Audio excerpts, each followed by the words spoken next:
Hello everyone, welcome back to my channel. ఈరోజు నేను instant breakfast recipe bun dosa ఎలా చేయాలో చూపించబోతున్నాను. దానికోసం ముందుగా నేను మిక్సీ జార్ తీసుకొని అందులో 2 కప్స్ సూజీ రవ్వ తీసుకుంటున్నాను, ఉప్మా రవ్వ, అలాగే 1 కప్ పెరుగు, టేస్ట్కి సరిపడా సాల్ట్ యాడ్ చేసుకోవాలి. నేను టేబుల్ స్పూన్ యాడ్ చేసుకుంటున్నాను. అలాగే చిన్న కప్పు వాటర్ పోసుకోవాలి. ఇప్పుడు మిక్సీ పట్టుకోవాలి. మెత్తగా ఇలా మెత్తగా అవ్వాలి.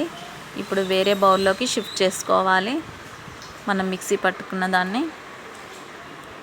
ఇప్పుడు పోపు కోసం ఒక ప్యాన్ తీసుకొని అందులో టేబుల్ స్పూన్ ఆయిల్ వేసుకుంటున్నాను.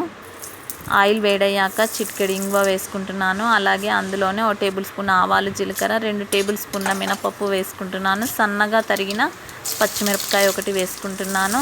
సన్నగా తరిగిన అల్లం, అలాగే ఒక ఉల్లిపాయ కూడా వేసుకుంటున్నాను.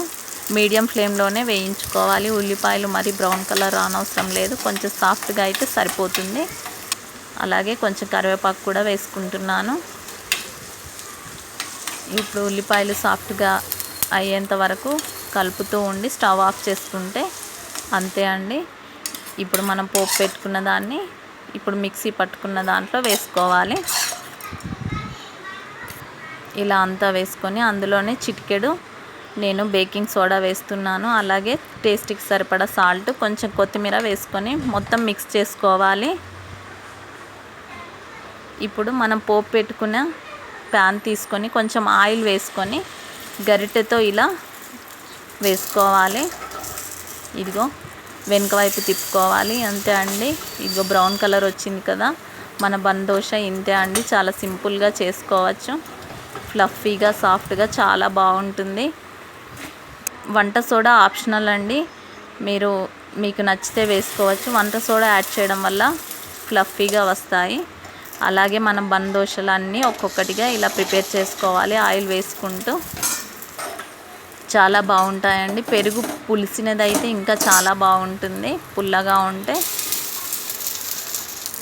ఇదిగో ఒక్కొక్కటిగా ఇలా అన్నీ ప్రిపేర్ చేసుకోవాలి మీడియం ఫ్లేమ్లోనే.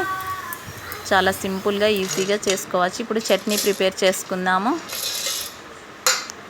దానికోసం వేయించిన పల్లీలు 1 కప్పు, 5-6 వెల్లుల్లి రెబ్బలు, చిన్న అల్లం ముక్క, కొన్ని పుదీనా ఆకులు వేసుకుంటున్నాను. అలాగే 2 పచ్చిమిరపకాయలు కూడా వేసుకుంటున్నాను. టేస్ట్కి సరిపడా సాల్ట్ వేసుకొని కొన్ని వాటర్ పోసుకొని మెత్తని పేస్ట్ లాగా పట్టుకోవాలి. ఇప్పుడు పోపు పెట్టుకొని పోపు కూడా యాడ్ చేసుకుంటున్నాను. అంతే అండి, చట్నీ రెడీ అయిపోయింది. అంతే అండి, సింపుల్గా బన్ దోశ ప్రిపేర్ చేసుకోవచ్చు. ఈవినింగ్ స్నాక్స్లోకి, మార్నింగ్ బ్రేక్ఫాస్ట్లోకి చాలా బాగుంటుంది. ఈ వీడియో కనుక మీకు నచ్చినట్లయితే సబ్స్క్రైబ్ చేయండి, లైక్ చేయండి, షేర్ చేయండి. Thank you for watching.